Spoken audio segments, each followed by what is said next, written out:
Hello and welcome. This is your beloved Priestess Shoshana with Spiritual Teachers Voodoo, and I'm going to do a little introduction about the work that we'll be working on today. So today we're going to be revisiting the conversation, what is a black magic practitioner? And in this series, we are looking at the history of the terminology of black magic. And before I get into this, I wanted to introduce some of our work, our teachings, and our products. So first off, we have our inner circle, and our inner circle is designed to help you develop your spiritual practice and to give you the tools that you need in order to take your business from being good to being extraordinary. And, you know, there are ethics to learn, there's techniques to learn, there's things to learn when you become a reader. And I've noticed that there are so many people out there doing this kind of work, and a lot of people also need to be making money doing this kind of work, and we get it, but we thought, wow, we can really support you guys in becoming even greater at what you do, and then to understand your ethics and to be able to develop and grow your business in a way that allows your clients to feel like they can trust you, and so that they start to come back to you. One of the things that we have kind of like naturally, and I think it's because we really care, is that our people, they always come back, you know, even years later for more healing, more readings, more teachings.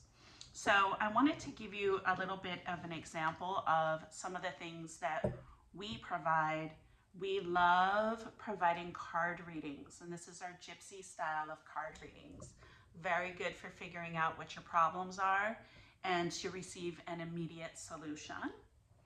We also provide tarot card readings. Tarot cards are very, very, very different than gypsy card readings. Tarot card readings are really going to give you an idea of your soul path, your life path, your karma. So we consider that to be like the bigger picture.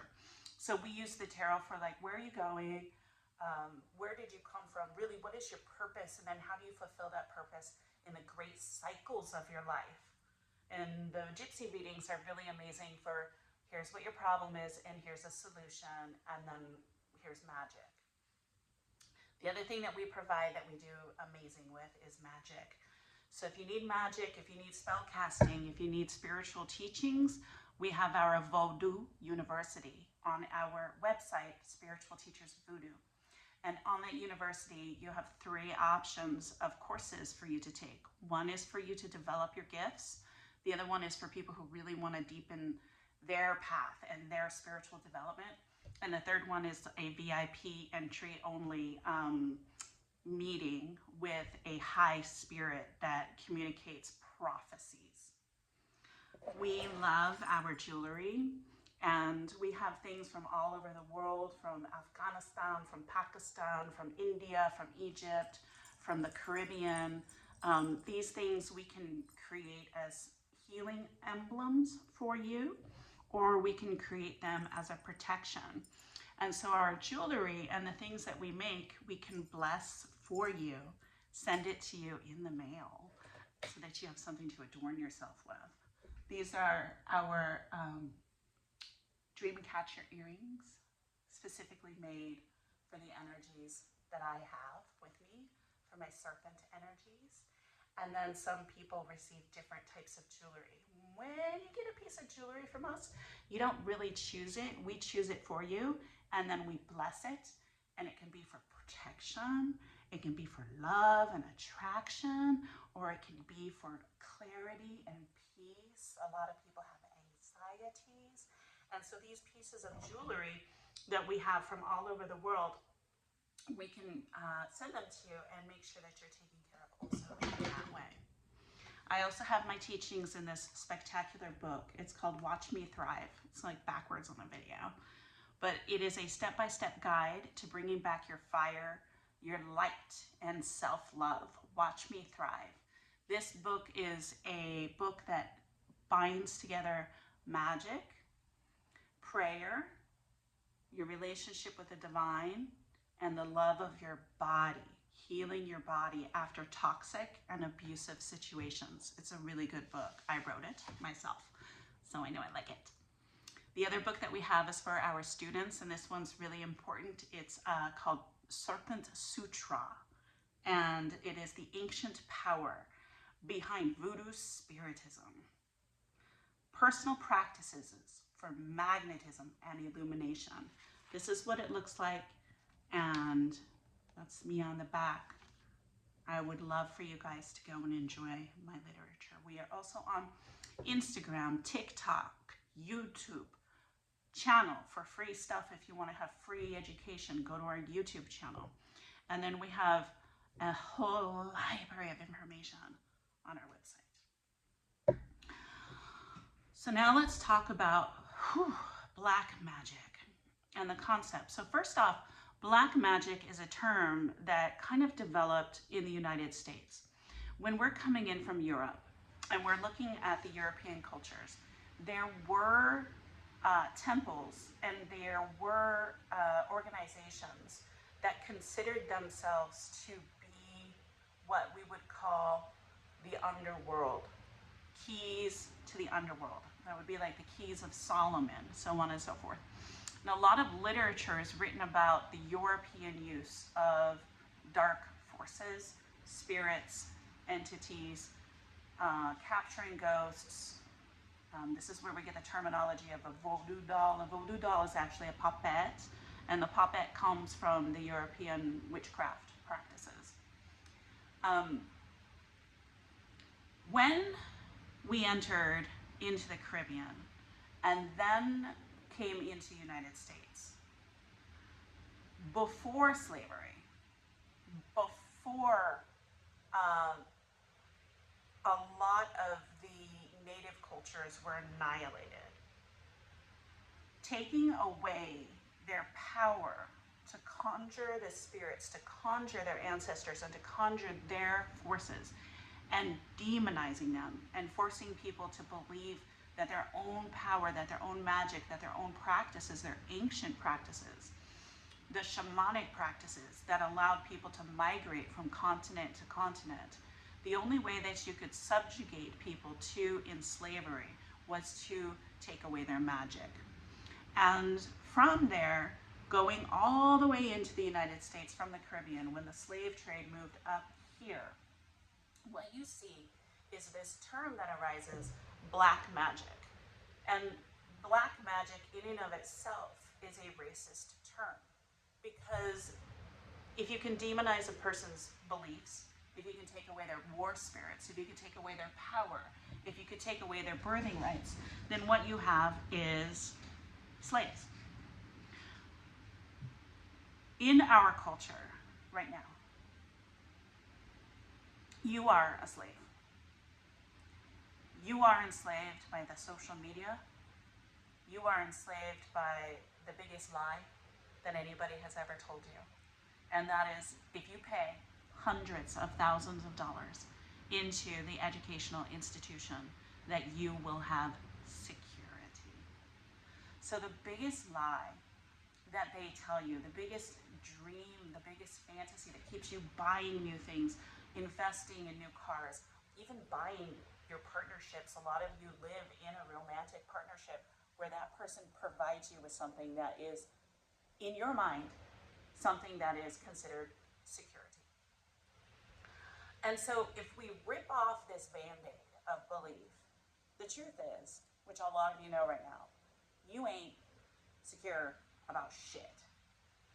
You ain't secure about your heart. You're not secure with your own 2 feet on the ground, and you look to these institutions and you look to these organizations and products to give you a sense of security. And they know it. They know it. They know a human's biggest fear is insecurity. So who's under a spell here? Who's casting black magic here? You are. Because every time you say a prayer, every time you wish for something, every time you want something, you're conjuring the fear that lives inside of you. You're conjuring the fear into your power. And if your power is in your words, and your power is in your force, in your light, and your power is in your mission that God and the higher and the lower forces come together to give you so that you could be who you are, so that you could have your mission. Then the chains of the slavery is broken. And I have a friend who I was talking to who does practice different forms of black magic. And we were discussing this, and he was telling me it's not the ego that black magic works with. You have to have overcome all desire. You have to have overcome all selfishness. You have to have battled your narcissism. You have to have succumbed to deep spaces of quietude, silence, and meditation, much like a monk, And from there, what we terminize and say black magic is utilizing the karmic forces that you were born with that create pressure to force you to grow, and the angelic forces that you were born with, to bring them together to come into one piece so that you can experience full knowledge and full wholeness. In my teachings, and what it is that I do in Voodoo Spiritism, we feel the same exact way. We help people battle their inner shadow and use their inner shadow to set the shadow free, to heal the shadow. We like to say there is nothing in the light that brings shadow, but the only thing that remains in the shadow is the light. And so when you can get that, what you realize is that there is light in darkness and there is light in the light. And together, they make you one. And that is the great teachings that makes for very powerful magicians. That is the great teachings that make for the best people to call on for spiritual practices. And that is the essence of the teachings. That is the key or the mystery, the understanding to utilizing the forces in an atom without having to have half of the knowledge and cause nuclear power, which then causes the assault of humanity, plant life, and our strength to be individuals. See, a lot of these people, they have half of the knowledge. They don't have the full picture. And yet they consider themselves great spiritual people. Not in Vodou. In Vodou, we embody the knowledge from all realms and utilize it for positive change, even if it's called black magic. So that's an introduction to the next section of the work, where we're going to start to go through the history. We're going to start to go through some interviews with people who know about how the term really came to be. I'm just teaching you what I know. So society really figured out that if they could demonize your power, that they could keep you enslaved, and not only keep you enslaved, but you would willingly choose to be slave. You would be willingly say, yeah, I'll give, 75 hours of my life a week to a company that's egregious, that tortures animals, that tortures other countries, that enslaves people around the world. You give your money away to these companies in a way that you don't even think about it, and you think you're great, and you think you're honest. And I wanted to bring this into this video and kind of end it on this note. There was a time frame when in the United States it was illegal to practice any other religion than a few religions, okay? It's starting to come that way again. But there was somebody who created major legislation, who legislated and spent millions of dollars and millions of dollars and millions of dollars to bring the freedom to practice. And he also fought for the freedom to conjure. And I don't mean conjure like conjure. I love how that came out. Definitely the freedom to conjure, but to conjugate, to come together. And that is a freedom that we have. And the person who created that freedom for us that we do take very, very, very, very, very, very easily. We think that it's just there, but it's not. Somebody had to fight for this. And from that, he created the ability to gather and the freedom of conjugation, and also the freedom of practice in various religions. And from there, literally popping up from the last 30, 40 years is many, many, many, all sorts of offshoots of various spiritual practices. One of them being the concept of white light. And there is a conscious community evolution, white light organizations that believe that there is only love and light.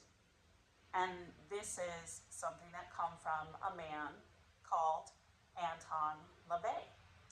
Anton LaVey is the world leader of the Church of Satan. The Church of Satan also became the groundwork for all coaching, all life coaching, which is the power to create, the power to manifest. And he was not a magician. He was just a businessman. But he changed that light for you. And so if you're gathering, if you're going to your practices, if you're taking yoga classes, if you're doing anything, it's because of the Church of Satan. So there's another way that they like to demonize things in order to keep us from having our calling. In Voodoo, we do things a little different. In Voodoo, we start with a reading. Who are you? What are the demons you were born with? And how do you battle them? And for me, in my work, how do you heal them? Who are you? What is in your cuadro or your court? Who are your angels, your greater spirits? And how do they come to assist you in your battles? What is your karma? And how do you, as an individual, live to be the best person that you can be so that you're honoring the breath that you're taking from being on Mama Earth? See, we're here on this planet. We're not going out there to some angelic land above. What you see here is what you get on the other side. And so who you are now, and the power that you have now, and the mystery that you have now, it's what you take with you to the other side. And so you better start being happier, honest, real, empowered, educated, whole, complete. It begins here. This is Priestess Shoshana with Spiritual Teachers Voodoo and Temple de la Luna. I love you all very much. Please reach out for anything that you need, and I look forward to speaking with you soon. God bless.